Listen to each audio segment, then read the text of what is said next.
Halo guys, welcome back again to my channel bersama saya Hansen di sini dan seperti biasanya setiap harinya saya akan buatkan video seputar cryptocurrency. Apa kabar kalian hari ini semuanya? Semoga dalam keadaan yang baik-baik saja.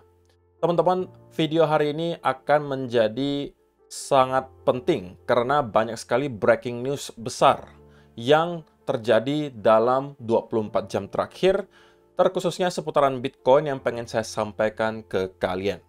Diikuti juga tentunya kita bakalan bahas dari segi price action, kira-kira apa yang sedang terjadi, apakah Bitcoin terlihat siap untuk kemudian mengalami rally lanjutan, ataukah kita harus waspada akan ada koreksi. Kita bakalan bahas semua itu di video hari ini, jadi stay tune terus sampai akhir video.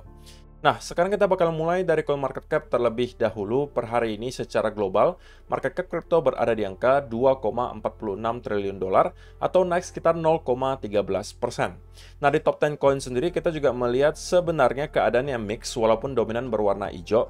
Kenaikannya sih nggak terlalu signifikan, teman-teman. Hanya kurang lebih 0, sekian persen hingga kurang lebih 1%.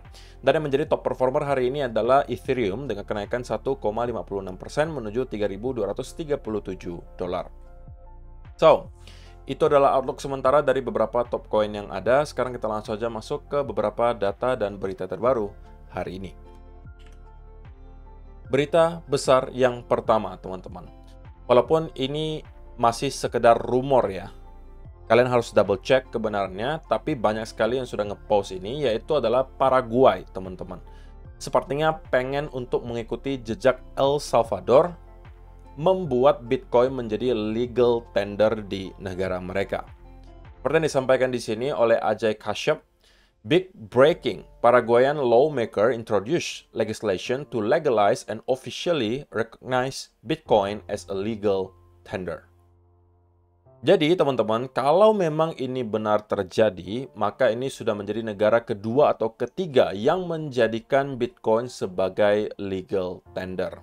Artinya, kalau misalnya kalian bertransaksi di negara tersebut menggunakan Bitcoin, itu tidak dianggap ilegal, teman-teman. Nah, walaupun mungkin kalian bisa berargumen bahwa, tapi kan ini negara kecil kok, nggak terlalu berpengaruh. Oke, fine. Tetapi setidaknya kita sudah melihat ada sebuah negara yang melegalkan Bitcoin sebagai alat transaksi. Kita masih berada di fase awal adopsi massal Bitcoin, teman-teman. Jadi wajar saja kalau yang menjadikan Bitcoin sebagai legal tender itu belum negara-negara yang super besar. Kalian nggak mungkin dong langsung mengharapkan bahwa US dollar akan digantikan dengan Bitcoin, atau tidak digantikan pun misalnya kita anggap kalian berasumsi Amerika Serikat akan kemudian langsung menjadikan Bitcoin sebagai legal tender. Ya, tidak mungkin dong, teman-teman. Ini harus diawali oleh negara-negara kecil dulu, kemudian mungkin negara-negara yang sedang gitu ya mulai start melihat dan melirik.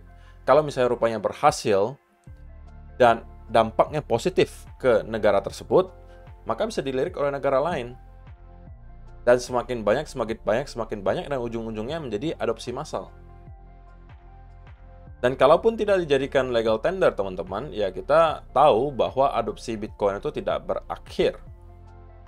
Banyak sekali sekarang yang sudah menjadikan Bitcoin sebagai salah satu aset yang mereka akan hold secara long term, pure hanya untuk store of value. Gitu ya. Jadi ini adalah breaking news besar yang pertama. Kemudian yang kedua, teman-teman, ini seputaran spot Bitcoin ETF lagi. Rekor baru kembali kita lihat terjadi. BlackRock's BTC ETF, IBIT, is now in the top 10 for the longest streaks of daily inflows. Jadi, spot Bitcoin ETF dari BlackRock bernama IBIT itu sekarang telah menjadi top 10 atau top 10 dengan streak terpanjang daily inflow. Artinya, dari sejak pertama kali aktif ditransaksikan sampai hari ini, BlackRock itu selalu inflow, teman-teman.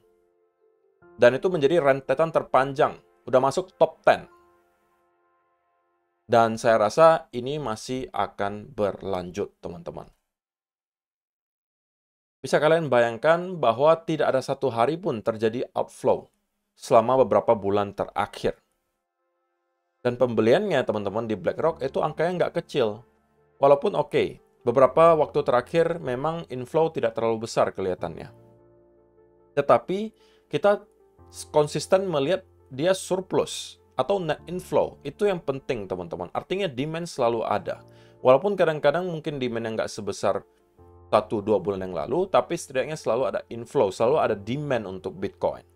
Ingat sekali lagi bahwa demand itu tidak hanya datang dari spot Bitcoin ETF, teman-teman. Berbagai sumber lainnya juga mendatangkan demand untuk Bitcoin. Mulai dari para institusi besar, seperti MicroStrategy misalnya. Ya kan?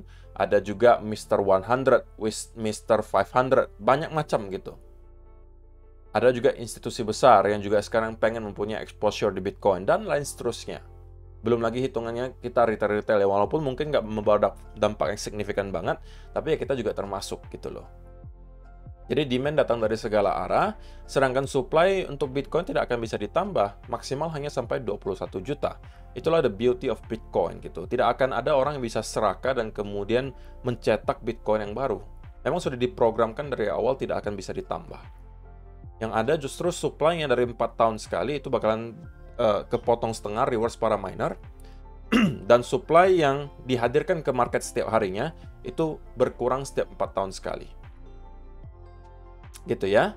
Jadi itu adalah breaking news besar yang kedua. Yang ketiga juga teman-teman, kita melihat Tesla kemarin telah melaporkan laporan keuangannya, dan terlihat dari sana bahwa tidak ada dari 711 juta dolar dalam bentuk Bitcoin mereka yang dijual di kuartal 1 tahun 2024. Jadi Tesla pun sendiri sekarang mempunyai Bitcoin yang angkanya cukup besar, teman-teman. 711 juta dolar.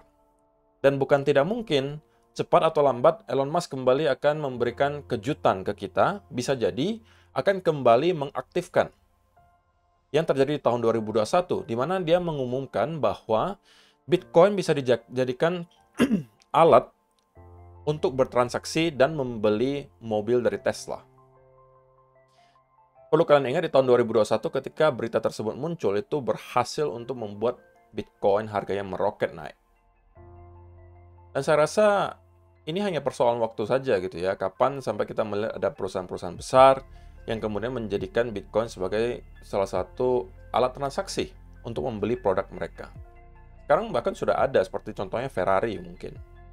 Dan sampai sekarang seingat saya itu juga masih bisa gitu ya, kalian membelinya menggunakan Bitcoin. Dan harusnya sudah ada beberapa juga yang menerapkan hal yang sama. Terlebih lagi kita tahu bahwa Tesla sebelumnya pernah melakukan hal tersebut. Dan alasannya kenapa menyetop hal tersebut adalah karena menurut si Elon Musk, Bitcoin itu nggak ramah lingkungan gitu. Tapi sekarang kemungkinan bisa berubah pikiran. Who knows? Kita bakalan lihat. Mungkin dalam 1-2 tahun ke depan akan ada berita-berita seputaran para perusahaan yang menjual barang dan jasa yang bisa menerima Bitcoin sebagai alat pembayarannya. Gitu ya. Dan juga, teman-teman, kita melihat ETF itu terus mendapatkan inflow selama beberapa hari terakhir. Setelah 1 atau 2 minggu yang lalu, kita dominan itu mendapatkan outflow sebenarnya, teman-teman. Ya, walaupun kita bisa katakan bahwa net buying-nya atau net inflow-nya memang nggak sebesar 1,5 atau 2 bulan yang lalu, tapi setidaknya masih tetap net inflow. Net ETF buying of 470 Bitcoin today or $31 million. ETFs has purchased 220,000 Bitcoin to date and 5,000 Bitcoin in April so far.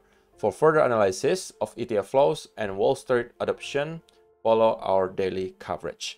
Jadi teman-teman, kita melihat ini adalah grafiknya ya, akumulasi yang dilakukan oleh spot Bitcoin ETF. Nah, kita memang melihat ada sedikit stagnansi yang terjadi di sini, diakibatkan oleh outflow dari GBTC yang terus ada, tetapi inflow memang sedikit berkurang. Tetapi kita tidak melihat penurunan ya teman-teman, tapi stagnansi. Dan itu adalah sebuah hal yang wajar banget terjadi menurut saya. Dikarenakan kita melihat ya akumulasi sudah terjadi sangat masif selama beberapa bulan terakhir teman-teman. Jadi ada periode cool off itu sangat wajar terjadi. Dan saya expect harusnya cepat atau lambat grafik ini akan kembali merangkak naik ke atas. Which is berarti kita melihat pembelian atau akumulasi Bitcoin itu lagi-lagi terjadi. Gitu ya. Jadi kalau misalnya kita lihat dalam beberapa waktu terakhir, memang terjadi stagnansi yang mungkin juga bisa menjelaskan kenapa Bitcoin itu juga terkonsolidasi selama beberapa waktu terakhir. Gitu ya. Dan ketika kita sudah bersiap lagi untuk ke high yang baru, saya rasa angka atau grafik di sini juga akan kembali merangkak naik ke atas. Karena yang membeli ETF itu teman-teman Perlu kita tahu juga bukan semuanya institusi ya, tapi juga ada yang retail-retail. Jadi kita tahu bahwa behavior para retail ketika harganya justru lagi naik kenceng-kencengnya, itulah pada saat mereka FOMO gitu. Ya walaupun tidak semua ya, dan mungkin tidak besar persentasenya yang membeli ETF itu retail. Karena kita tahu behaviornya, kemarin kita udah lihat datanya gitu ya, yang membeli melalui spot Bitcoin ETF itu rata-rata adalah long term holder. Mereka udah membeli dan tidak menjual sama sekali. Ya walaupun mungkin ini baru aktif kurang lebih 3 bulanan, tapi itu sudah menggambarkan bahwa mereka sepertinya bukan weak hands lah setidaknya, gitu ya. Jadi itulah berita yang baik juga.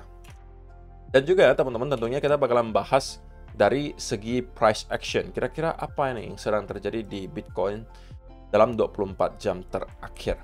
Nah, di video terakhir teman-teman saya sampaikan bahwa saya mempunyai ekspektasi bahwa dalam kurun waktu 1-2 hari ke depan kita akan mendapatkan semacam konsolidasi di sekitaran area di sini sebelum bersiap untuk kembali melakukan rally ke atas.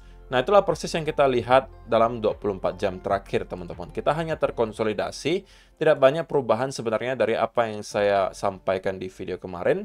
Tapi pada intinya konsolidasi yang kita lihat di sini tentunya adalah good sign gitu ya. Seperti yang saya sampaikan di video kemarin juga bahwa saya memang pengen melihat ada konsolidasi terjadi di Bitcoin selama beberapa hari setidaknya. Karena kalau misalnya itu yang kita lihat, sekali lagi saya ambil contoh yang di sini. Kita telah berhasil untuk breakout dari sebuah resistance, kita mau melihat Bitcoin mampu establish diri dia di atas area tersebut. Menunjukkan bahwa market memang mampu menerima harga Bitcoin di area tersebut dan kita bersiap untuk mengalami rally berikutnya. Sama juga di sini kita rally kemudian konsolidasi, rally lagi, gitu kan. Jadi itulah yang sedang kita lihat terjadi sekarang sepertinya, teman-teman. Ya mudah-mudahan memang benar ini adalah koreksi atau pullback kita atau konsolidasi kita sebelum kita kembali rally ke atas ya. Itu tentunya harapan kita semua. Tetapi tentunya kita tidak boleh menutup mata bahwa tentunya senario satunya juga bisa terjadi. Ya, namanya market, teman-teman, tidak ada yang bisa menebak secara 100%, tidak ada gitu. Ya, kita bisa bicara soal probabilitas, tetapi market yang nanti akan menentukan. Kalau kalian menemukan ada yang mengatakan pasti habis ini ke arah ini, nah kalian harus berhati-hati gitu. Karena saya rasa tidak ada satu orang pun yang mampu melakukan hal tersebut. Tidak ada yang bisa memastikan market habis ini kemana. Kita hanya bicara di sini soal probabilitas. Kalau kita trading, kita nggak perlu setiap saat benar, teman-teman. Bahkan lebih banyak salah daripada benarnya pun, kita masih bisa tetap profit konsisten. Saya sudah tunjukkan hal tersebut di video mungkin 1-2 bulan yang lalu. Ketika berbicara soal risk to reward ratio. Kalau kita bicara soal trading ya, teman-teman. Kalian lebih banyak salahnya daripada benarnya pun, tetap masih bisa profit konsisten, asalkan kalian menerapkan setup dengan risk to reward ratio yang baik. Sekali lagi, singkat saja. $100 ini kalau misalnya setiap kali loss kalian anggap kalian minus $100. Kalian punya risk to reward ratio 1:3 gitu ya. Sekali loss minus $100, kalau misalnya profit $300. Ya kan? Ini kan berarti 1:3. Nah, dari 10 kali trade, teman-teman, ya kan? Kalian misalnya katakanlah loss-nya 6 kali gitu kan. Profitnya cuma 4 kali nih. Jadi, banyakkan salahnya sebenarnya daripada benarnya gitu kan.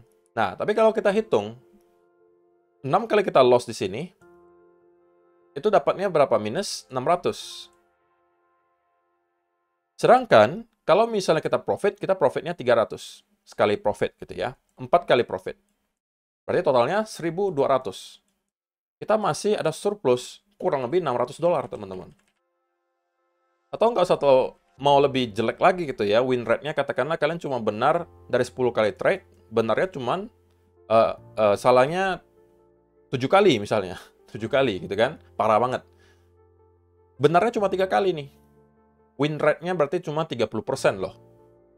Berarti kalian di sini minus $700 gitu kan, karena sekali loss-nya $100. Nah, profitnya cuma 3 kali nih teman-teman, tapi 1 kali profitnya 300. Maka kita surplus $200 karena kita menghasilkan 900 di sini. Nah, that's the beauty of risk to reward ratio, teman-teman. Jadi, kalian tidak perlu berkecil hati kalau kalian tidak mempunyai setup dengan win rate yang tinggi. Karena sudah ditunjukkan di sini, bahkan win rate kalian 30% pun, kalau risk to reward ratio-nya 1:3, teman-teman, kalian ujung-ujungnya masih tetap akan bisa profit konsisten. Jadi, kalian nggak perlu terlalu peduli bahwa kalian harus selalu benar di market. salah lebih banyak daripada benarnya pun, kalau misalnya risk to reward ratio-nya baik, ya kalian bakalan tetap cuan. Ya baiknya lagi tentunya kalau misalnya kalian bisa dapatkan setup yang win rate-nya tinggi, yang risk to reward ratio-nya juga bagus. Ya tapi itu mungkin tidak mudah. Ya. Nah, jadi sekali lagi itu hanya sedikit untuk menggambarkan ke kalian bahwa kalian tidak perlu setiap saat benar di market, dan kalian juga tidak perlu setiap saat berada di market. Itu juga penting, teman-teman. Gitu ya. Nah, di sini yang kita lihat terjadi sekali lagi adalah konsolidasi, teman-teman. Maka dari pengetahuan kita tersebut atau dari clue yang ada sekarang menunjukkan bahwa probabilitasnya lebih tinggi kita akan melihat pelanjutan kenaikan dari sini. Alasannya kenapa? Alasannya karena kita telah mendapatkan breakout dari sebuah area resistance di $66.000. Yang kedua, kita mendapatkan ada sebuah rally diikuti konsolidasi. Sehingga ada dua alasan yang mendukung tesis bahwa probabilitas lebih tinggi pergerakan besar setelah ini adalah kenaikan ke atas. Oke, that's the point of technical analysis. Bukan untuk mengatakan bahwa pasti habis ini naik. No. Probabilitasnya lebih tinggi, habis ini kita akan melihat kenaikan. Nah, tentunya sekali lagi saya selalu sampaikan, semua senario itu datang dengan yang namanya invalidasi, teman-teman. Nah, invalidasi dari senario ini masih sama dengan yang saya sampaikan di video kemarin, yaitu adalah apabila kita mendapatkan ada sell off lagi, dan kita break di bawah 65.000 dan start mendapatkan konsolidasi, maka saya rasa kita telah menginvalidasi senario bullish-nya, dan ini bisa menjadi pertanda bahwa kita akan kembali mendapatkan sebuah sell off, teman-teman. Dan trigger dari pergerakan besar untuk minggu ini, saya rasa nanti akan ada di hari Kamis dan juga Jumat, di mana pada saat itu kita akan mendapatkan data GDP dari Amerika Serikat. Jumatnya itu data PCE Price Index atau data inflasi. Yang keduanya tentunya sangat dinantikan oleh para investor, karena untuk sekarang sentimen market itu 50-50, teman-teman. Sebagian merasa bahwa The Fed tidak akan menaikkan suku bunga lagi, tetapi tidak juga menurunkan dalam waktu yang dekat. Sebagian yang merasa bahwa kita masih sepertinya berpotensi untuk mendapatkan rate cuts yang banyak di tahun ini. Jadi masih 50-50 gitu. Nah, kalau kita melihat bahwa inflasi itu mengalami penurunan di Jumat ini, saya rasa itu akan menjadi boost buat stok market Amerika Serikat dan juga untuk Bitcoin. Gitu ya. Tapi untuk short term banget gitu ya, kalau kita bicara soal 15-minute chart, maka masih ada aja potensi dari kita untuk terus melakukan konsolidasi seperti ini, teman-teman. Sebelum pada akhirnya kita kembali rally ke atas. Artinya kita bisa aja membuat satu fake out ke bawah sebelum pada akhirnya kita rally. Tapi pada intinya, in the midterm, menurut saya adalah bullish. Gitu ya. Dan sekarang kita sepertinya sedang mencoba untuk membentuk sebuah pattern gitu ya. Sepertinya sedang mencoba untuk membentuk sebuah pattern yang mungkin bisa berbentuk semacam penan di sini. Oke. Jadi untuk sementara, saya rasa itu yang bisa saya sampaikan, teman-teman. Kalau misalnya kalian memang bisa mendapatkan sebuah setup untuk long dari sini dengan risk to reward ratio yang baik, sekali lagi, saya rasa lebih make sense adalah untuk mencari setup untuk long daripada untuk short. Senario paling idealnya menurut saya adalah ada penjemputan liquidity sedikit di bawah area ini, di bawah 65.700. Kemudian kita mendapatkan rally, dan saya tunggu breakout dari trend line-nya. Itu akan menjadi konfirmasi bagi saya untuk start kembali masuk dan menargetkan setidak-tidaknya ke area $69.000.